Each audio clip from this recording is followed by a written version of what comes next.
رب صل بسم اللہ الرحمن الرحیم۔ سورہ توبہ کا رکوع نمبر 5 اور 10ویں پارے کا رکوع نمبر 11 انشاءاللہ آج ہم اسٹارٹ کریں گے حسب معمول۔ اس رکوع کا سب سے پہلے لفظی ترجمہ مختصر گرامر کے ساتھ، پھر انشاءاللہ اس کی تفسیر ہوگی۔ وقالت الیہود عزیر ابن اللہ، اور یہود نے کہا کہ عزیر اللہ کے بیٹے ہیں۔ وقالت النصارى، اور عیسائیوں نے کہا المسیح ابن اللہ، مسیح اللہ کے بیٹے ہیں۔ ذالک قولہم بافواہہم، یہ ان کی بات ہے، بافواہہم ان کے منہوں کی بات، یعنی حقیقت سے اس کا کوئی تعلق نہیں ہے، بس ان کے منہ سے نکلی ہوئی باتیں ہیں۔ یضاہئون قول الذین کفروا من قبل، یہ مشابہت اختیار کر رہے ہیں۔ ضاہ یضاہی مضاہاتن، یہ مشابہت اختیار کرنا۔ حدیث میں آتا ہے نا، جو تصویر بناتا ہے تو مضاہات لخلق اللہ کرتا ہے، اللہ کی تخلیق کی مشابہت کرتا ہے۔ یضاہئون قول الذین کفروا من قبل، یہ مشابہت اختیار کرتے ہیں ان لوگوں کی قول کی جو ان سے پہلے کافر ہو چکے ہیں، ان سے پہلے جو گزر چکے ہیں نا کافر، جو مشرکین عام مشرکین ہیں، ان کے جیسی باتیں کرتے ہیں یہ۔ قاتلہم اللہ، تباہ کر دے اللہ ان کو۔ انا یوفکون، یہ کہاں پھرائے جا رہے ہیں، حق کو چھوڑ کر ان کو کہاں الٹا پھرایا جا رہا ہے، یعنی شیطان کی طرف سے۔ اتخذوا احبارہم، انہوں نے ٹھہرا لیا ہے اپنے احبار کو، احبار حبر کی جمع ہے، یہودیوں کے بہت بڑے عالم کو احبار حبر کہا جاتا تھا۔ ورہبانہم، اور اپنے راہبوں کو، عیسائیوں کے جو بزرگ ہوتے تھے، راہب ہوتے تھے جو دنیا سے بے رغبتی کرنے والے، اور جو ان کے بزرگ ہوتے تھے یا علماء ہوتے تھے ان کو بھی راہب کہا جاتا تھا، رہبان اس کی جمع۔ انہوں نے ٹھہرا لیا ہے اپنے علماء اور اپنے راہبوں کو اربابا من دون اللہ، رب بنا لیا ہے اللہ کو چھوڑ کے، رب کی جمع ارباب۔ والمسیح ابن مریم، اور مریم کے بیٹے مسیح کو بھی رب بنا لیا انہوں نے۔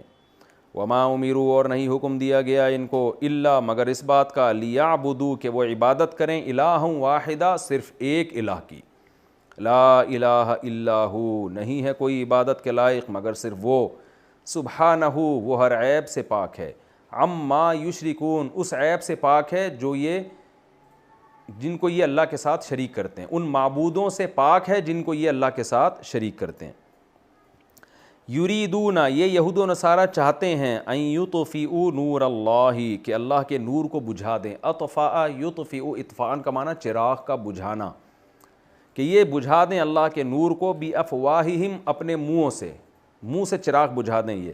وَيَأْبَى اللَّهُ، لیکن اللہ انکار کر رہا ہے، الا مگر صرف اس بات کا، ان یتم نورہ کہ وہ اپنے نور کو مکمل کرے گا۔ اللہ ہر چیز کا انکار کر رہا ہے مگر اس بات کا انکار نہیں کر رہا کہ اپنے نور کو مکمل نہ کرے، نور کو اللہ اپنے مکمل کر کے رہے گا۔ یہ ایک سمجھانے کے لیے کہ اللہ اپنے نور کو بہرحال مکمل کر کے ہی چھوڑے گا، نور سے مراد اسلام۔ وَلَوْ كَرِهَ الْكَافِرُونَ، اگرچہ کافروں کو یہ عمل ناگوار گزرے۔ هُوَ الَّذِي أَرْسَلَ رَسُولَهُ بِالْهُدَىٰ، اللہ وہ ذات ہے جس نے اپنے رسول کو ہدایت کے ساتھ بھیجا، وَدِينِ الْحَقِّ اور حق دین کے ساتھ بھیجا، لِيُظْهِرَهُ عَلَى الدِّينِ كُلِّهِ تاکہ وہ رسول یا وہ اللہ یظہرہ اس کو غالب کر دے، علی الدین كُلِّهِ ہر قسم کے دین پر۔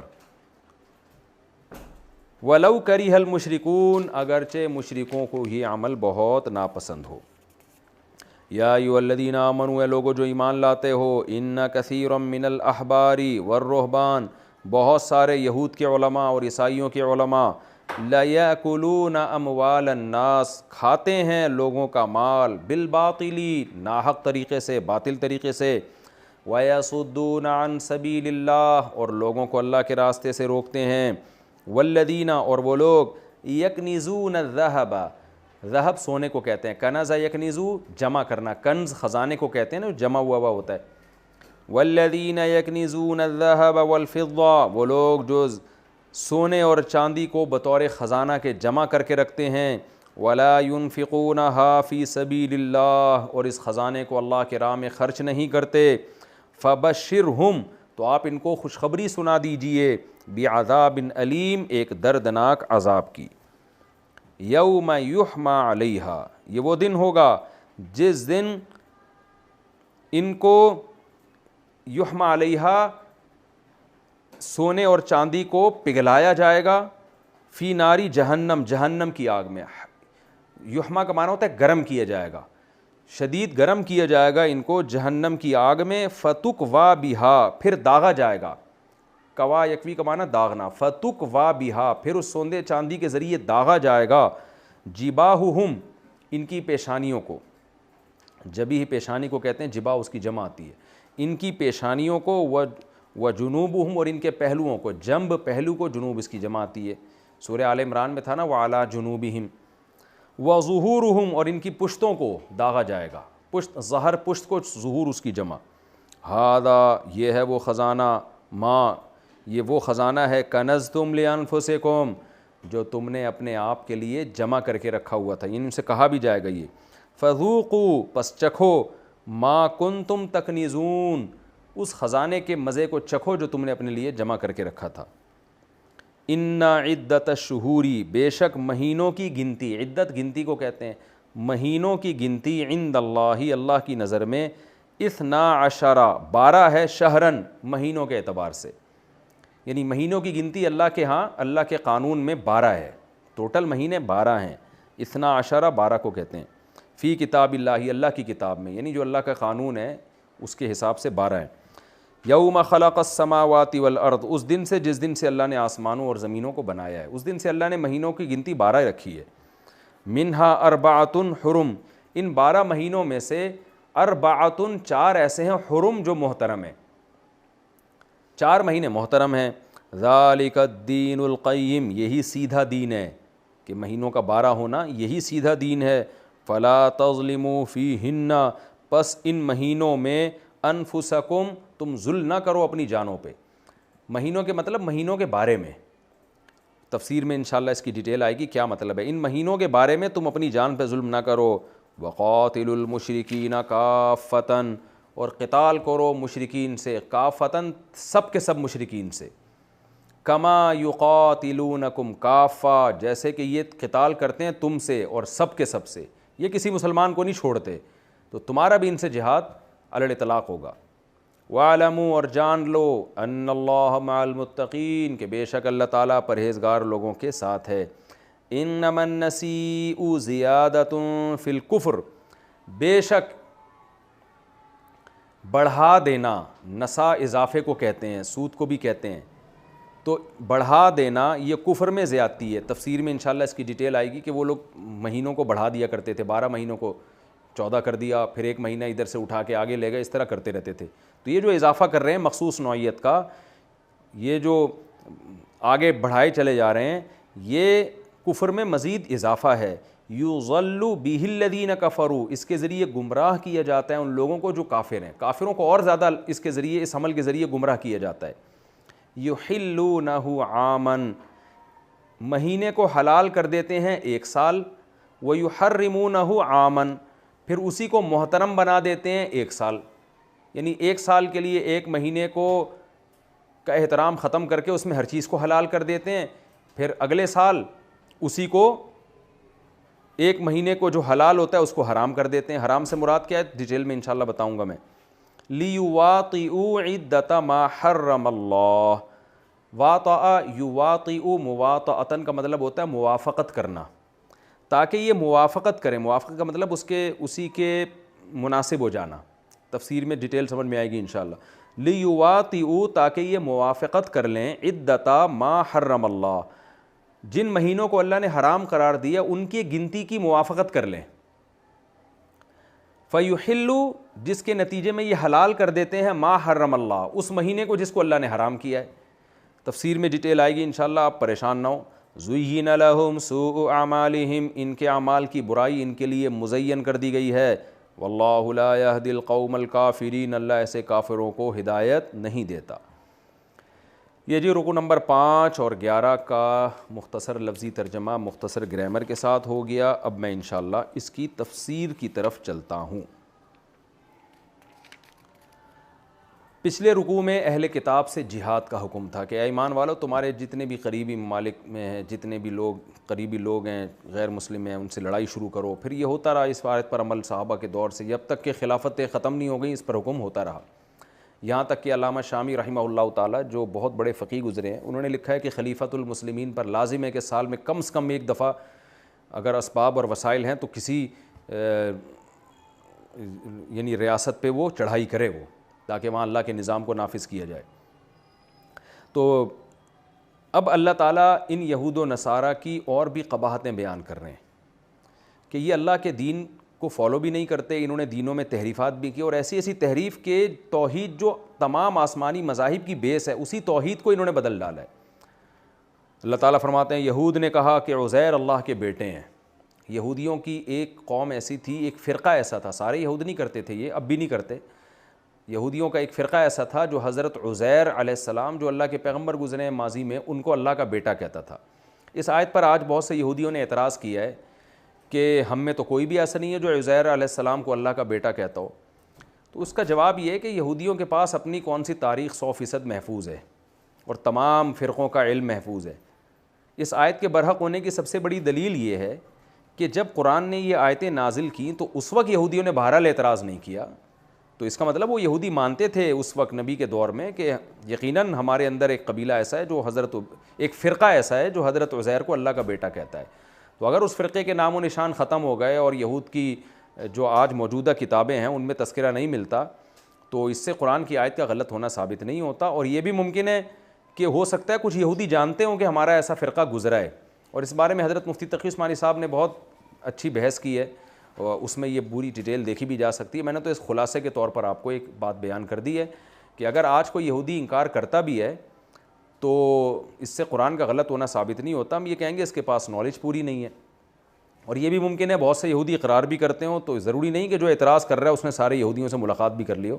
تو قرآن کی آیت کے برحق ہونے کے لیے، اس خبر کے صحیح ہونے کے لیے اتنا کافی ہے کہ جب یہ آیت نازل ہوئی تھی تو پھر اس وقت کے یہودیوں نے بہرحال اس پر اعتراض نہیں کیا تھا۔ اس کا مطلب اس وقت کے یہودی یہ مانتے تھے کہ ہمارے بعض فرقے ایسے ہیں جو حضرت عزیر کو اللہ کا بیٹا کہتے ہیں۔ اس طرح قرآن کہتا ہے اور نصارہ نے کہا کہ مسیح اللہ کے بیٹے ہیں، ذالک قولہم بافواہہم، یہ ان کے منہ سے نکلی ہوئی باتیں ہیں۔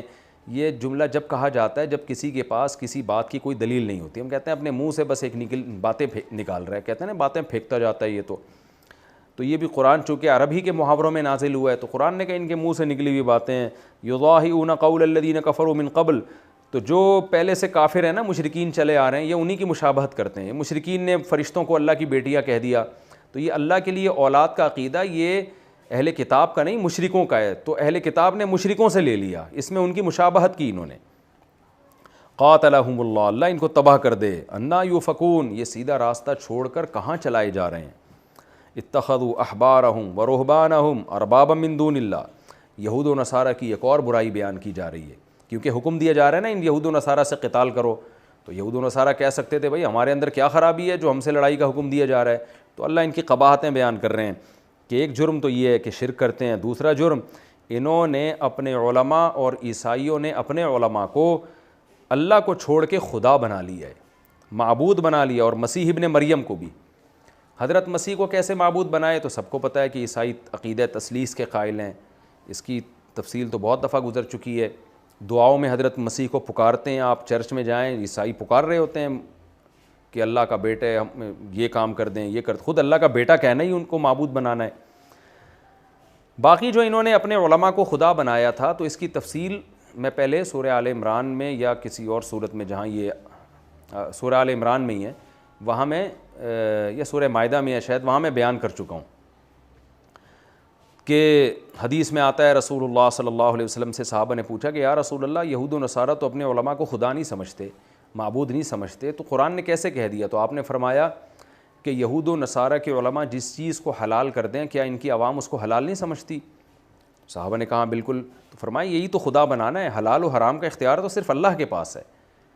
تو ہمارے ہاں بعض حضرات یہ کرتے ہیں کہ یہ آیت مجتہدین پر فٹ کر دیتے ہیں کہ جو مقلدین ہیں وہ بھی تو جس چیز کو امام ابو حنیفہ نے حلال کہہ دیا اس کو حلال سمجھتے ہیں، جس کو حرام کہہ دیا اس کو حرام سمجھتے ہیں، جس کو امام شافعی نے حلال کہہ دیا اس کو حلال سمجھتے ہیں، تو انہوں نے بھی معبود بنایا ہوا ہے۔ تو خوب سمجھ لیں یہ آیت کی غلط تفسیر ہے۔ علماء کی اتباع کا حکم تو قرآن و سنت نے دیا ہے، فاسألوا اہل الذکر ان کنتم لا تعلمون انما شفاء العی السؤال، حدیث میں آتا ہے کہ محتاجی کی شفا سوال میں ہے، کہ پڑھے لکھوں سے پوچھو اور اس کو فالو کرو۔ تو یہ جو یہود و نصارہ کرتے تھے، انہوں نے اپنے علماء کو یہ رائٹ دیا ہوا تھا کہ آپ کو یہودیت کے قانون میں یا عیسائیت کے قانون میں چینجنگ کی اجازت ہے، کہ زمانے کے لحاظ سے آپ چینج بھی کر سکتے ہیں. اور یہ آج تک عقیدہ ہے. حضرت مفتی تقی عثمانی صاحب نے جو بائبل سے قرآن تک کتاب ہے اس میں اس کی ڈیٹیل لکھی ہے، کہ اور اپنی تفسیر میں بھی اس کا حوالوں کے ساتھ تذکرہ کیا ہے کہ آج بھی یہود و نصارہ کے ہاں یہ مذہب کا حصہ ہے کہ جو ان کا پادری ہے یا ان کا جو بھی عالم ہے، جو ان کا پوپ ہوتا ہے، اس کو یہ رائٹ ہے کہ وہ اپنی ثوابدید پر عیسائیت کے لاء کو چینج کر سکتا ہے. جبکہ ہمارا ائمہ مجتہدین کے بارے میں قطعاً یہ عقیدہ نہیں ہے کہ امام حنیفہ کو یہ رائٹ تھا کہ ایک چیز حلال ہے وہ اس کو حرام کر دیں، حرام ہے تو اس کو حلال کر دیں. ہرگز نہیں ہے. اگر ہمارا یہ عقیدہ ہو تو ہم اسلام سے خارج ہو جائیں گے. اور ہم اگر یہ سمجھتے ہوں کہ امام حنیفہ کو پتہ تھا یہ حلال ہے پھر بھی انہوں نے اس کو حرام کر دیا تو وہ بھی کافر ہو جائیں گے، وہ بھی اسلام سے خارج ہو جائیں گے. تو جو ائمہ مجتہدین کو فالو کرنے والے لوگ ہیں ان کی یہ قطعاً رائے نہیں ہے کہ ان ائمہ کو یہ اختیارات تھے. ان کا صرف یہ نظریہ ہے کہ ان کا علم ہمارے علم سے زیادہ ہے، تو اگر ہمیں ایک چیز حلال لگ رہی ہے دلائل کی بیس پہ تو ہمارے دلائل کے تانے بانے ملانے میں غلطی کا امکان زیادہ ہے. اور ان کا علم چونکہ کامل تھا، یہ صحابہ تابعین تبع تابعین کے شاگرد تھے، تو ان کو دلائل سمجھنے میں غلطی کا امکان کم ہے، لہذا ہم اپنی رائے پر ان کی رائے کو فالو کریں گے. تو یہ تو عین مطلوب ہے، یہ تو شریعت کا حکم ہے کہ جو کم پڑھا لکھا ہے وہ زیادہ پڑھے لکھے کو فالو کرے. تو باقی یہ کہ کسی امام کی رائے کے بارے میں 100% ثابت ہو جائے کہ وہ حدیث کے یا نبی کے حکم کے خلاف ہے تو پھر اس میں امام کو فالو اگر کوئی کرے گا تو پھر وہ اس آیت کا بہرحال مصداق ہوگا. لیکن یہ ثابت ہونا عوام کے لیے آسان نہیں ہوتا. آپ کو اپنے کم علمی کی بیس پر بعض دفعہ یہ لگ رہا ہوتا ہے کہ اس میں امام شافعی حدیث کے اگینسٹ گئے ہیں، حالانکہ امام شافعی حدیث کے اگینسٹ نہیں گئے ہوتے. آپ کو اپنی جہالت کی بیس پہ لگ رہا ہوتا ہے. لیکن بہرحال اگر یہ 100% دلائل سے ثابت ہو جائے کسی مسئلے میں کہ اس مسئلے میں مجتہد سے غلطی ہوئی ہے تو پھر اس میں بھی مجتہد کو فالو کرنا اور نبی کے حکم کو چھوڑ دینا، اس میں پھر یہی آیت کا وہ ایسا شخص مصداق ہوگا. یہی وجہ ہے کہ ہمارے جو مشائخ تھے انہوں نے بعض اقوال میں امام حنیفہ کے قول کو چھوڑا. اسی طرح جو شافعی مسلک کو فالو کرتے ہیں تو شافعی مسلک میں بھی بعض امام شافعی کے اقوال ایسے ہیں جن کو نہیں لیا گیا، کیونکہ اس میں جو شوافع کے بڑے بڑے علماء تھے ان کو اندازہ ہو گیا تھا کہ اس میں امام شافعی کے پاس حدیث ہی نہیں پہنچی، یا حنفیوں میں اندازہ ہو گیا کہ بھئی اس میں امام ابو حنیفہ کے پاس حدیث ہی نہیں پہنچی. تو اس لیے جب ہمیں حدیث مل گئی اور ہمیں پتہ چل گیا بعد والے مشائخ کو کہ یہ صریح حدیث کے خلاف ہے تو انہوں نے امام حنیفہ کا قول لیا ہی نہیں ہے. تو یہ کام علماء پہلے سے کر چکے ہیں کیونکہ یہ امت گمراہی پہ جمع نہیں ہو سکتی. تو اس طرح کی آیتیں مشرکین والی اٹھا کے مسلمانوں پہ فٹ کر دینا یہ بھی غلط طریقہ ہے. ہاں وہ مسلمان جو اپنے پیر اور مرشد اور اپنے مشائخ کو شریعت پہ ترجیح دیتے ہیں وہ یقیناً اس آیت کا مصداق ہیں. جیسے کہ آج جاہل پیر ہوتے ہیں، پردہ نہیں کرا رہے، نماز نہیں پڑھ رہے اور اپنی طرف سے احکام دیے چلے جا رہے ہیں، کوئی دلیل نہیں ہوتی ان کے پاس. علماء بتا رہے ہوتے ہیں اسلام کا یہ حکم ہے لیکن عوام کہتی نہیں جی ہمارے پیر صاحب جو کہیں گے ہم تو وہ کریں گے. وہ لوگ یقیناً ان آیتوں کا مصداق ہیں. خلاصہ یہ کہ جو جاہل پیروں کو اپنا باپ بنا لیں، اپنا امام بنا لیں، شریعت کو ایک طرف رکھ دیں، تو وہ لوگ ان آیتوں کا مصداق ہیں. انہوں نے اللہ کے مقابلے میں ان پیروں کو معبود بنا لیا ہے، وہ یقیناً ان آیتوں کا مصداق ہیں. تو قرآن کہہ رہے ہیں انہوں نے اپنے علماء اور راہبوں کو اللہ کو چھوڑ کر معبود بنا لیا. وما امروا الا لیعبدوا الہا واحدا، ان کو نہیں حکم دیا گیا تھا مگر صرف اس بات کا کہ ایک خدا کی اطاعت کریں. تو صرف اللہ کے حکم کو فالو کرنا ہے. لا الہ الا ہو، اللہ فرماتے ہیں اس کے سوا کوئی عبادت کے لائق نہیں ہے. تو غلامی صرف اللہ کی، جس کو اللہ حلال کہہ دے وہی حلال، جس کو حرام کہہ دے وہی حرام. یہ رائٹ کسی اور کے پاس نہیں ہے. اور رسول کا کام بھی اللہ کے حکم کو بتانا ہے. خوب سمجھ لے یہ رائٹ اللہ نے رسول کو بھی نہیں دیا ہے کہ اپنی مرضی سے کسی چیز کو حلال کر دیں یا حرام کر دیں. رسول کا کام بھی اللہ کے حلال کو حلال بتانا، اللہ کے حرام کو حرام بتانا. خود رسول کے پاس بھی حق حاصل نہیں ہے. سبحانہ عما یشرکون، اللہ ان معبودوں سے پاک ہے جن کو یہ اللہ کے ساتھ شریک کر رہے ہیں. وہ اپنے حکم میں تنہا ہے، اس کے ساتھ اگر کسی کو شریک کیا تو یہ اللہ کے لیے گویا آپ نے اللہ کے ساتھ ظلم کیا اور ناانصافی کی. یریدون ان یطفئوا نور اللہ بافواہہم، یہود و نصارہ کی ایک اور خرابی کا تذکرہ کیا جا رہا ہے کہ یہ لوگ چاہتے ہیں کہ اللہ کے نور یعنی اسلام کو اپنی منہ سے اس چراغ کو بجھا دیں. ہم کہتے ہیں نا پھونکوں سے یہ چراغ بجھایا نہ جائے گا، یہ محاورہ شاید یہیں سے لیا گیا ہے کہ اپنی باتوں کے ذریعے اسلام کو ختم کرنا چاہتے ہیں. وَيَأْبَى اللَّهُ إِلَّا أَن يُتِمَّ نُورَهُ، لیکن اللہ انکار کرتا ہے مگر اس بات کا کہ وہ اپنے نور کو مکمل کرے گا. یہ بھی ایک محاورے کے طور پر یہ جملہ استعمال ہوتا ہے کہ میں ہر چیز کا منکر ہوں سوائے اس کا، تو مطلب یہ نہیں ہوتا ہر چیز کا منکر، مطلب یہ ہوتا ہے کہ یہ کام تو میں کر کے چھوڑوں گا۔ تو وَيَأْبَى اللَّهُ إِلَّا أَن يُتِمَّ نُورَهُ، لیکن اللہ نے بھی ٹھان رکھی ہے کہ اللہ اپنے نور کو مکمل کر کے چھوڑے گا، اسلام کو غالب کر کے چھوڑے گا۔ اور کس طرح غالب کرے گا؟ اسی طرح جہاد کے ذریعے اور دلائل بیان کر کے، حجت تمام کر کے۔ وَلَوْ كَرِهَ الْكَافِرُونَ، اگرچہ کافروں کو یہ عمل ناپسند ہو۔ هُوَ الَّذِي أَرْسَلَ رَسُولَهُ، بھئی اللہ اسلام کو غالب کر کے کیوں چھوڑے گا؟ اس کی وجہ اللہ بیان کر رہا ہے کہ اللہ نے اپنے رسول یعنی محمد صلی اللہ علیہ وسلم کو جو بھیجا ہے نا، ہدایت کے ساتھ، سیدھا راستہ دے کے اور برحق دین کے ساتھ، یہ اسی سیدھے راستے کی تفسیر ہے کہ برحق دین کے ساتھ جو بھیجا ہے وہ اس لیے نہیں بھیجا کہ نبی جائیں اور بتا کے بس واپس آ جائیں، نہ نہ نہ نہ نہ، پہلے پیغمبر آتے رہے ہیں اس سلسلے میں، وہ اللہ کا پیغام دیتے رہے ہیں، کوئی مانے نہ مانے۔ یہ جو پیغمبر چونکہ آخری نبی ہیں، ان کو اللہ نے اس لیے بھیجا ہے ہدایت اور دین حق کے ساتھ، لِيُظْهِرَهُ عَلَى الدِّينِ كُلِّهِ، تاکہ وہ اس دین کو تمام دینوں پہ غالب کر دیں۔ تو نبی کی جو ذمہ داریاں ہیں ان میں اسلام صرف پہنچانا نہیں ہے بلکہ اس کو غلبہ دلانا ہے۔ پاورفل اسلام، الاسلام یعلو ولا یعلی علیہ، تمام دینوں پہ جو غالب آئے گا وہ اسلام آئے گا، حجت کے لحاظ سے بھی، دلائل کے لحاظ سے بھی، کہ اتنے واضح دلائل نبی دنیا میں بیان کر کے چلے جائیں گے قرآن کے ذریعے اور دیگر تعلیمات وغیرہ کے ذریعے اور معجزوں کے ذریعے، کہ اگر کوئی اسلام اور دیگر مذاہب کا مقابلہ کرنا چاہے تو اس کے سامنے بھی یہ بات واضح ہو جائے گی کہ اسلام برحق ہے۔ یعنی حجت کے لحاظ سے بھی اسلام غالب ہوگا اور طاقت اور پاور کے لحاظ سے بھی اسلام غالب ہوگا۔ طاقت اور پاور کے لحاظ سے کب غالب ہوگا؟ ایک تو خلافتوں میں غالب ہو گیا، اسلام کی جو دنیا کی جو اکثر آباد دنیا تھی، زمین پہ جو اکثر آباد دنیا تھی، وہاں الحمدللہ اسلامی خلافتیں قائم ہو چکی ہیں۔ اب دوبارہ زوال کی طرف جا رہا ہے، تو حدیث میں آتا ہے حضرت عیسیٰ علیہ السلام کے دور میں مکمل غلبہ ہو جائے گا۔ تو جب اللہ نے دین کو دنیا میں غالب ہی کرنا ہے تو یہ کیسے ہو سکتا ہے کہ یہود و نصارہ کی سازشیں 100% کامیاب ہو جائیں اور ان کی پھونکوں سے یہ چراغ بجھ جائے؟ یہ ممکن نہیں ہے، کیونکہ یہ تو نبی کو بھیجنے کا جو مقصد تھا وہی پورا نہیں ہوگا، تو یہ مقصد پورا ہو کے رہے گا۔ اسی طرح خلفائے راشدین کے دور میں پھر جب اسلامی خلافتیں قائم ہوئیں اور پھر دوبارہ زوال آیا تو اللہ حضرت عیسیٰ کے ذریعے اس کمی کو پوری کرے گا، اور امام مہدی اور حضرت عیسیٰ کے ذریعے دوبارہ اس دین کو پوری دنیا میں اس پہلے سے بھی زیادہ غالب کر دے گا۔ وَلَوْ كَرِهَ الْمُشْرِكُونَ، اگرچہ مشرکوں کو یہ عمل ناپسند ہو۔ تو رسول کی بعثت کا مقصد ہی غلبہ تھا، تو وہ تو جہاد تو ہوگا پھر، اور لڑائی بھی ہوگی، اور جو اور دلائل کی دنیا میں بھی اسلام غالب آئے گا۔ تو اس لیے علماء کہتے ہیں کہ اسلام غالب آئے گا دو طرح سے، طاقت کی دنیا میں بھی اور دلیل کی دنیا میں بھی۔ آج مسلمان اگرچہ کمزور ہیں، طاقت کی دنیا میں مغلوب ہو گئے ہیں، لیکن دلائل کی دنیا میں اب بھی الحمدللہ اسلام کا پلڑا بھاری ہے۔ دنیا میں جہاں بھی اسلامک اسکالرز کے مناظرے ہوتے ہیں، بحثیں ہوتی ہیں، وہاں اسلام ہی الحمدللہ دنیا میں غالب آتا ہے۔ آپ ملحدین کے، ایتھیسٹ کے مناظرے دیکھ لیں، بحثیں دیکھ لیں، ان میں مسلمان ہی غالب آتے ہیں، اور عیسائیوں سے مناظرے، یہودیوں سے مناظرے، سب میں الحمدللہ اہل اسلام غالب آتے ہیں۔ آگے اللہ بتا رہے ہیں یہ جو یہود و نصارہ ہیں ان کی خرابیاں چل رہی ہیں، اب ان کے جو مشائخ ہیں ان کی برائیاں بیان ہو رہی ہیں کہ یہ کتنا غلط گائیڈ کرتے ہیں۔ یا ایھا الذین آمنوا ان کثیرا من الاحبار والرہبان لیاکلون اموال الناس بالباطل، اے ایمان والو، بہت سے یہود علماء اور عیسائی علماء وہ لوگوں کا مال ناحق طریقے سے کھاتے ہیں۔ سارے نہیں کھاتے، ان میں بہت سے اچھے بھی تھے، لیکن بہت سے کھاتے بھی ہیں، تو اس کا تذکرہ اللہ کر رہے ہیں۔ وہ ناحق طریقے سے کیسے کھاتے ہیں اس کا بھی کئی بار تذکرہ ہو چکا ہے کہ تورات اور انجیل کے حکام کو توڑ موڑ کے بیان کرتے ہیں تاکہ ہدیے نذرانے ملتے رہیں۔ وَيَصُدُّونَ عَن سَبِيلِ اللَّهِ، اور پھر اللہ کے راستے سے روکتے ہیں، پیسے کھا کے لوگوں کو سیدھے راستے سے روک رہے ہیں۔ اللہ کا راستہ یعنی تورات اور انجیل کے جو حقیقی قوانین ہیں وہ نہیں بتا رہے، اور پھر اسلام سے بھی روکتے ہیں۔ تو یہ جو پیسہ ہے یہ اتنی بری چیز ہے ناحق طریقے سے حاصل کرنا۔ آگے اس کی شناعت بیان ہو رہی ہے کہ پیسہ جمع کر کے رکھنا یہ پسندیدہ کام نہیں ہے۔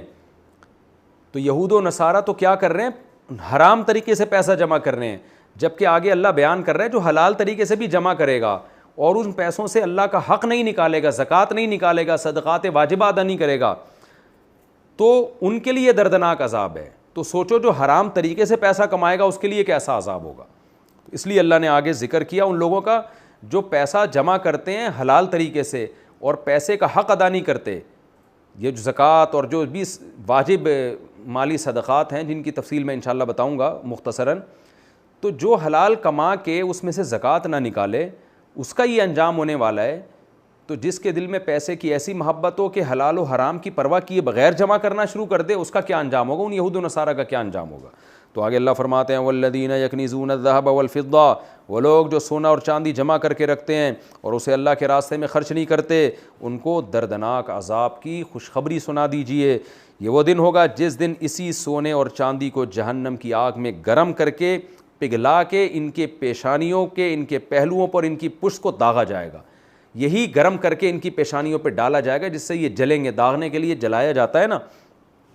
اور کہا جائے گا ھذا ما کنزتم لانفسکم, یہ ہے وہ دولت جو تم نے اپنے لیے جمع کر کے رکھی تھی. فذوقوا ما کنتم تکنزون, اس خزانے کا مزہ چکھو جو تم نے جمع کیا تھا.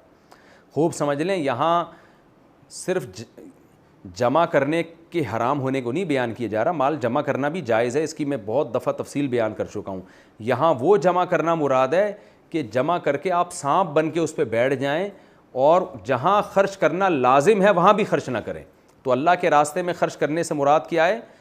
وہ جگہ جہاں اللہ نے خرچ کرنے کا حکم دیا ہے. تو خرچ کرنے کا حکم کیا ہے؟ ایک تو زکوٰۃ میں خرچ کرنے کا حکم, صدقات واجبہ منت مانی تھی آپ نے اس میں خرچ کرنے کا حکم, اسی طرح صدقہ فطر ہے, قربانی ہے, حج ہے, یہاں خرچ کرنے کا حکم. اسی طرح صلہ رحمی میں, جیسے آپ کے ماں باپ محتاج ہیں اور آپ ان پہ خرچ نہیں کر رہے, دولت پہ اپنی دولت پہ سانپ بن کے بیٹھ گئے ہیں آپ, ماں باپ محتاج ہیں ان پہ خرچ کرنے کا حکم. اسی طرح شوہر کے لیے بیوی پہ خرچ کرنے کا حکم, کیونکہ واجب ہے نا, وہ بھوک سے مر رہی ہے, شوہر اس کو کھلا نہیں رہا, میری جائیداد میرا پلاٹ. اولاد کے پاس بنیادی ضرورتیں پوری نہیں ہو رہی اور باپ اس پہ خرچ نہیں کر رہا. تو وہ تمام واجبی حقوق جس کا شریعت نے ہمیں حکم دیا ہے, ان میں اگر کوئی خرچ نہیں کرتا تو اس میں پھر اللہ اس جمع شدہ خزانے سے کو پگھلا کے اللہ ان کی پیشانیوں کو داغیں گے. ظاہر ہے یہ سونے چاندی میں ہوتا ہے, تو اس کا مطلب یہ نہیں کہ اگر کسی نے ڈالر جمع کر کے رکھے ہیں اور وہ یہ کہے کہ اس کو تو پگھلایا نہیں جا سکتا, بھائی اللہ اس کو کسی اور طرح سے عذاب دے دے گا. ہو سکتا ہے اللہ اس ڈالر کے بدلے میں سونا اور چاندی کی جو ویلیو ہو وہ نکال کر اس سونے اور چاندی کو اللہ پگھلانا شروع کر دیں آپ کے اوپر. تو جتنا زیادہ خزانہ ہوگا اتنا ہی عذاب زیادہ ہوگا. کسی نے اتنے ڈالر, اتنے ریال, اتنی کرنسی جمع کر لی کہ اس کے بدلے میں 10 تولے سونا آ سکتا تھا. تو اب سوچیں کہ اس سونے کے سکے بنا کے اس کے پیشانیوں کو جلایا جائے گا, داغا جائے گا. تو بتانے مقصد ہے جتنی دولت جمع کرو گے اور اس دولت میں اللہ کا حق نہیں نکالو گے تو اتنا ہی قیامت کے دن عذاب زیادہ ہوگا. تو اللہ سے پناہ مانگنی چاہیے. تو اللہ بتاتے ہیں کہ جب یہ انجام ان لوگوں کا ہے تو وہ یہودیوں اور نصارہ کے جو پادری اور عالم ہیں وہ لوگوں سے جب حرام کما کے پیسہ جمع کرتے ہیں, اور حرام بھی کیسا, تورات اور انجیل میں تحریفات کر کے, تو سوچو ان کا عذاب کیسا ہوگا. اور میں بار بار بیان کر چکا ہوں کہ یہ صرف یہود و نصارہ کے بارے میں نہیں ہے, اس امت کے بھی کوئی اگر عالم جو غلط بیانی کر کے لوگوں سے پیسہ اکٹھا کرے, جو روحانی علاج کے نام پہ جو حرام خوری ہو رہی ہے وہ بھی سب کو پتہ ہے, تو یہ سب لوگ اسی فہرست میں داخل ہیں. آگے اللہ تعالیٰ فرماتے ہیں ان عدت الشہور عند اللہ 12 شہرا فی کتاب اللہ یوم خلق السماوات والارض. اس آیت کا ایک شان نزول ہے. مشرکین مکہ گڑبڑ کیا کرتے تھے. ابراہیم علیہ السلام کے دین میں 4 مہینے محترم تھے, محرم, رجب, ذی قعدہ اور ذی الحجہ. یہ شروع سے چلا آ رہا تھا اور اس کو یہود و نصارہ بھی مانتے تھے اس احترام کو کہ ان مہینوں میں ہم نے لڑائی بھڑائی نہیں کرنی ہے. تو اب مشرکین عرب کو جب لڑنا ہوتا تھا نا اپنی قبائلی دشمنیوں کی بیس پہ, اور محترم مہینہ بھی آتا تھا اور وہ کہتے تھے ان مہینوں میں تو لڑنے سے اللہ ناراض ہوتا ہے, تو گڑبڑ کیا کرتے تھے, 3 قسم کی تبدیلیاں کرتے تھے مہینے میں. بعض دفعہ یہ ہوتا ہے کہ جی محرم محترم ہے تو اب لڑائی کرنی ہم نے محرم میں, تو وہ کہتے تھے چلو اس دفعہ ہم سفر کو محترم مان لیتے ہیں اور محرم کو محترم نہیں مانتے. یعنی اس سال ہم کیا کریں گے, سفر ہمارے لیے محترم ہو گیا تو اور اگلے سال جو ہے وہ ہم محرم ہی کو محترم مان لیں گے. اسی کو قرآن نے کہا فَيُحِلُّونَهُ عَامًا وَيُحَرِّمُونَهُ عَامًا.